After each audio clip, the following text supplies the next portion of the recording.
इंसाफ के मुतलाशी कश्मीर की अवाम वज़ीर आला सिंध की गाड़ियों के आगे आ गए और अपने बुनियादी मसाइल को हल कराने के लिए नारेबाजी करते रहे। इंसाफ दो, इंसाफ दो, इंसाफ दो, इंसाफ दो। इंसाफ दो, इंसाफ दो, इंसाफ दो, इंसाफ दो।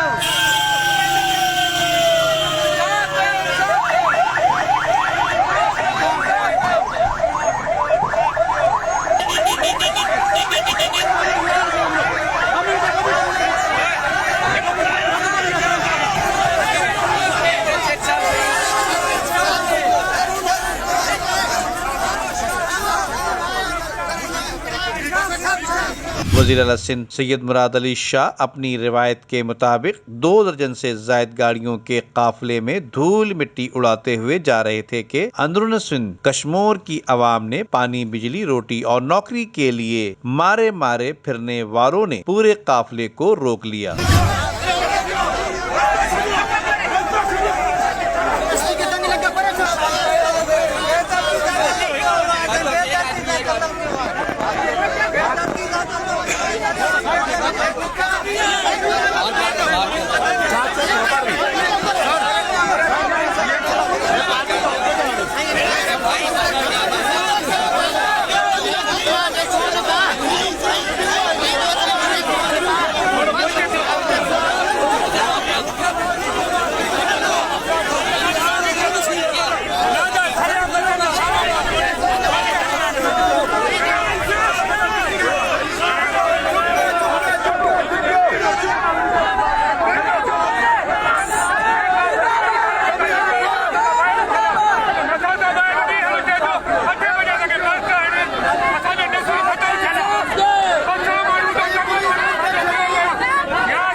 पीपल्स पार्टी की हुकूमत ने जिस तरह बने बनाए कराची शहर को बुनियादी सहूलियात से महरूम करके उजाड़ दिया, इसी तरह अंदरून सिंध के अपने गुलामों को भी इंसानी जरूरियात से दूर रखने का प्रोग्राम तरतीब दे दिया है। नदीम सिद्दीकी, मेट्रो 7 पाकिस्तान।